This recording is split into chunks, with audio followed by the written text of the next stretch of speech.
হে everyone, আসসালামু আলাইকুম। কি অবস্থা সবার, কেমন আছেন সবাই? তো আজকে গিয়েছিলাম কাতার মেডিকেল। ফ্রেন্ড অসুস্থ, তো কাতার মেডিকেলে গিয়েছিলাম ডক্টর দেখাতে আর কি, ফ্রেন্ডকে। সো যে সামনের যে ভিউটা একটু তুলে ধরার চেষ্টা করব।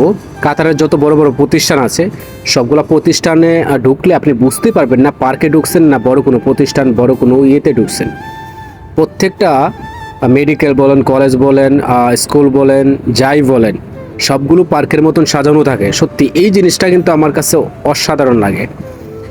আর ইতিমধ্যে জানেন যে কাতারে প্রচণ্ড গরম ভাই, দিনে বের হওয়া যায় না, এত পরিমাণ গরম।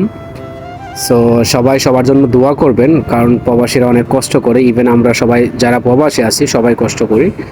সো এইখানে দেখেন অনেকগুলো গাড়ি রাখা, আর আমি মূলত ভিডিওটা করতেছি একটা ফ্লাইওভারের নিচে থেকে, কারণ এত পরিমাণ রোদের তাপ, আসলে রোদের থেকে ভিডিও করাটা আসলে পসিবল ছিল না, সেজন্য আর কি একটু চিপা থেকে ভিডিওটা করলাম। আর দেখেন চতুর্দিকের যে ভিউটা, দৃশ্যটা দেখেন, জাস্ট অ্যামেজিং, মাইন্ড ব্লোয়িং, অসাধারণ ছিল।